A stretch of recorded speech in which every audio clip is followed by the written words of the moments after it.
Hi friends, இன்றைக்கி நம்ம ரொம்ப சூப்பரான ரெசிபியோட வந்திருக்கோம். இது என்னென்னா பிரெட் ரசமலாய். இது வந்து ரொம்ப குயிக்காக செஞ்சிடலாம், கிட்ஸுக்கெல்லாம் ரொம்பவே பிடிச்ச ரெசிபி. ஸோ இதை எப்படி பண்ணலான்னு பார்த்துடலாம் வாங்க. இப்போ ஃபர்ஸ்ட் வந்து பிரெட் ரசமலாய் பண்ணுறதுக்கு நம்ம மில்கை திக்காக காய்ச்சிக்கணும். அதாவது 1 லிட்டர் பாலை வந்து நான் திக் மில்க் வாங்கியிருக்கேன். ப்ரீமியம், அதாவது ஆவினில் ப்ரீமியம் மில்க் வருது பார்த்தீங்களா, அந்த திக் மில்க் தான் நான் யூஸ் பண்ண போகிறேன். இப்போ நான் டோட்டலி 1 லிட்டர் பால் சேர்த்துக்கிறேன். இப்போ இந்த மில்க் வந்து நல்லா திக்காக வரணும், அது வரையும் நான் நல்லா காய வச்சுக்கலாம். பாலை வந்து நான் லோ ஃப்ளேம் தாங்க வச்சுருக்கேன். ஸோ அப்போ தான் நம்மளுக்கு சைடில் வந்து பாலாடை வந்து சேராமல் நல்லா கலரி விட்டுக்கிட்டே இருந்தோன்னா திக்காக வந்துட்டுருக்கோம்.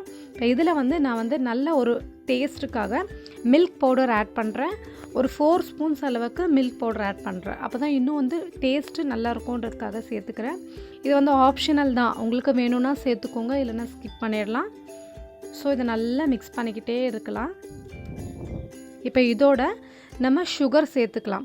சுகர் வந்து எப்படின்னா, நான் வந்து ஒரு 1 கப் அளவுக்கு சுகர் சேர்த்துக்கலாம். நான் இதோட வந்து மில்க் பவுடர் ப்ளஸ் வந்து கண்டென்ஸ்டு மில்க் ஆட் பண்ண போகிறேன். அதனால் நான் வந்து ஒரு 1/2 கப் அளவுக்கு தான் நான் சுகர் ஆட் பண்ண போகிறேன். இப்போ மில்க் பவுடர் நல்லா மெல்ட் ஆயாச்சு. இப்போ இதில் சுகர் சேர்த்துக்கலாம். சுகர் நல்லா கரைஞ்சி மில்கை வந்து லோ ஃப்ளேமில் வச்சிடலாம். இப்போ மில்க் வந்து நல்லா திக்காக வந்துட்டுருக்கு. இப்போ இந்த டைமில் வந்து நான் ஏலக்காவை பொடி பண்ணி வச்சுருக்கேன். ஒரு 3 ஏலக்காவை நல்லா பொடி பண்ணி வச்சுருக்கதை ஆட் பண்ணுறேன். இப்போ இதோட மில்க் மெய்ட் சேர்த்துக்கலாம். ஒரு 2 ஸ்பூன், பெரிய ஸ்பூனில் ஒரு 2 ஸ்பூன் அளவுக்கு சேர்த்துக்கிறேன். மில்க் மெய்டு சேர்க்குறதால நமக்கு டேஸ்ட் வந்து இன்னும் நல்லா இருக்கும், நல்லா க்ரீமியாக இருக்கும். ஸோ வந்து நான் மில்க் மெய்டு ஆட் பண்ணுறேன். இப்போ இது எல்லாத்தையும் நல்லா மிக்ஸ் பண்ணி விட்டுக்கலாம். பால் எவ்வளோக்கு எவ்வளோக்கு நமக்கு திக்காக வருதோ அவ்வளோக்கு அவ்வளோ டேஸ்ட்டு ரொம்பவே சூப்பராக இருக்கும்.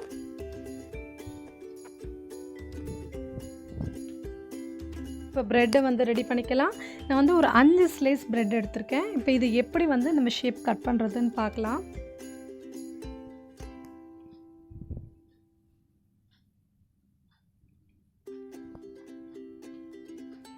இது வந்து நமக்கு எந்த மாதிரி ஷேப் வேணுமோ அப்படி கட் பண்ணிக்கலாம். நான் வந்து ரவுண்ட் ஷேப் கட் பண்ண போகிறேன். ஸோ எனக்கு இந்த பாக்ஸ் வந்து கரெக்டாக ரவுண்ட் ஷேப்க்கு கரெக்டாக இருக்குன்றதுக்காக நான் இதை எடுத்திருக்கேன். உங்களுக்கு மூடி இல்லை டம்ளரு இந்த மாதிரி யூஸ் பண்ணி நமக்கு ரவுண்ட் ஷேப்க்காக கட் பண்ணி எடுத்துக்கலாம். பாருங்கள், கரெக்டாக இருக்குது. ஸோ நான் இதே மாதிரி எல்லாத்தையும் கட் பண்ணி எடுத்துக்கிறேன்.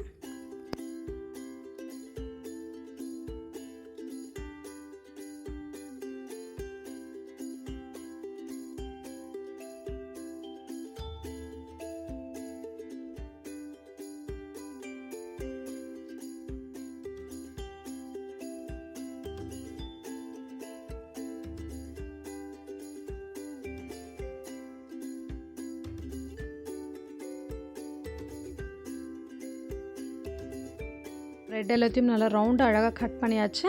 இப்போ நான் வந்து அந்த திக் மில்கில் வந்து ஆல்ரெடி நான் கொஞ்சமாக கேசர் சேர்த்துருக்கேன். அந்த வீடியோ வந்து கட் ஆகிடுச்சு, அதனால் லைட் எல்லோயிஷ் கலரில் இருக்கும். ஸோ மில்க் ஆட் பண்ணிக்கலாம்.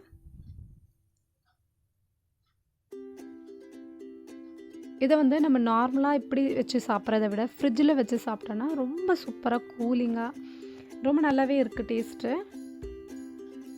ஸோ கண்டிப்பாக ட்ரை பண்ணி பாருங்கள். அந்தளவு ரொம்ப பெரிய வேலை கிடையாது, நம்ம அந்த திக் மில்க் ரெடி பண்ணுறது தான் வேலை. தவிர இந்த ப்ரெட் வந்து இன்ஸ்டண்ட்டாக நம்ம கடைகளே கிடைக்குதுன்றதால நம்ம சீக்கிரமாக குயிக்காக செஞ்சிடலாம். இதில் வந்து நமக்கு தேவையான அளவுக்கு நட்ஸ் சேர்த்துக்கலாம். நம்மளுக்கு என்ன நட்ஸ் வேணுமோ அந்த நட்ஸ் ஆட் பண்ணிக்கலாம். நான் வந்து பாதாமை வந்து பொடி பொடியாக கட் பண்ணி வச்சுருக்கேன். இப்போ அதை போட போகிறேன். இதில் பாதாம் சேர்த்துக்கலாம்.